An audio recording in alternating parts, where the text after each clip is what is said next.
let us see one example on the jointed rod in series.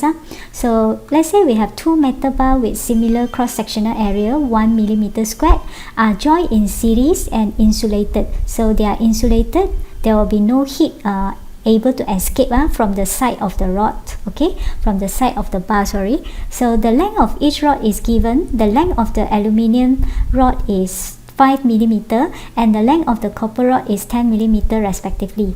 At steady state, the temperature at their end are shown in figure above lah. So the temperature on the left hand side of the aluminium is 100 degrees Celsius and the temperature at the right hand side of the copper is 80 degrees Celsius. So obviously there is a temperature difference between these two ends, whereby at this end we have high temperature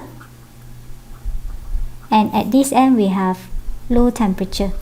So when there is a temperature difference between two ends, then very obviously we understood we are going to have heat conduction now. We are going to have heat conduction whereby the heat will flow from the high temperature towards the low temperature. So we are going to have heat conductions. The heat are going to flow from the high temperature end to the low temperature end. Okay, so what we need to do is we want to calculate the temperature at their adjoint end. So this is the adjoint end, so I assume the temperature at the adjoint end as Ts. So this is the temperature at the adjoint end. This is the adjoint end, tempat yang dia digabungkan, dia sambung bersama, tempat dia disambung sama, that one we call adjoint end.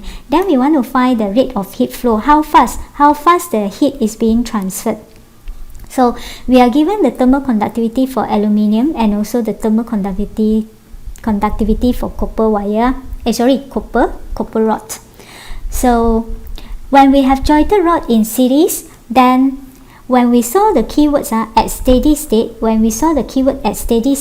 then we understood that the rate of heat flow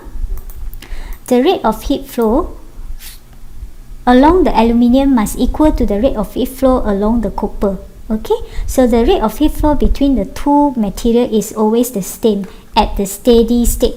When we say it's at steady state. Okay, so when you saw any problems that about the adjoint rod, then we must use this concept. The rate of heat flow for the aluminium must equal to the rate of heat flow for the copper, the second material.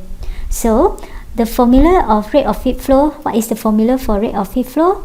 Negative Ka dt over x. So we write the equation rate of heat flow for aluminium first. So we have negative K aluminium area, then the temperature change will be, if we refer back to the diagram, so this is aluminium, so our heat transferred from 100 degrees Celsius towards the adjoint end. So here is the final, this will be our final and this will be our initial. So we are going to have Ts minus the temperature of the aluminium over the length of the aluminium equal to the rate of heat flow for copper will be negative K copper area, then the temperature difference in the copper bar, for the copper bar, here will be the initial, here will be the final. Okay, because heat flow from here towards the right end. So 80 degrees Celsius is the final, so we have to take 80 degrees Celsius minus Ts. Okay, minus Ts. So we have T temperature for copper minus Ts over the length of the copper. Okay, then we put in all the value. The negative can be cancelled because we have negative sign here, the negative sign here can be cancelled, and then because the area is the same, so area can be cancelled, but the value of K is different. So K for aluminium is 200. The Ts is the temperature that we need to calculate at the adjoint end. So temperature at the aluminium is 100. The length of the aluminium is 5 to the power of negative 3 lah. Change millimeter to meter. So same go for another side. So the thermal conductivity for copper is 400. The temperature for copper is 80 minus the temperature at the adjoint end divided by the length. The distance traveled by the heat in the copper wire is 10 to the power of negative 3. Okay, then we solve it using mathematics. You will get the temperature at the adjoint end is 90 degrees Celsius. 90 degrees Celsius.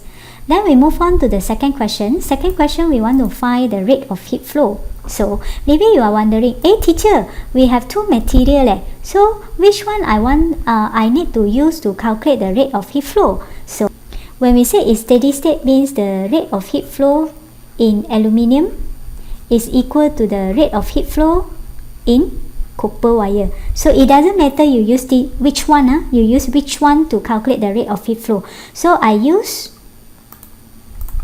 the copper bar. So rate of heat flow will be negative K for copper multiply area, then we have temperature for copper minus temperature at the adjoint end over the length of the copper. So I put in the value. Thermal conductivity for copper is 400, area is 1 to the power of negative 6. Change it to SI unit. The temperature for copper is 80, the temperature at the adjoint end is 90, so over the length of the copper is 10 to the power of negative 3. So I'll get the rate of heat flow is 0.4 watt.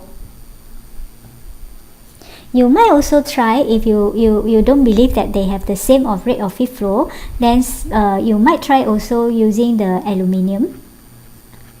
So we take the temperature at the adjoint end minus the temperature of aluminium over the length of aluminium.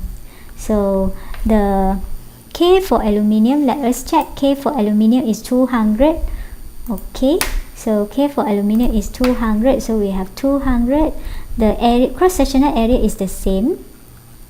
Okay, then we have the temperature at the adjoint end is 90 minus the temperature at the aluminium.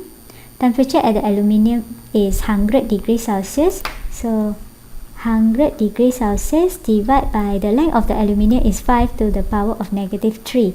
So when you do the calculation, you will find out that the value is the same actually.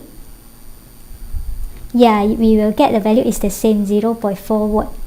So see, it's very obviously the rate of heat flow is the same for both material. So it doesn't matter you want to use which material to determine the rate of heat flow. Okay, for jointed rod, okay. Then we have done with the problems lah.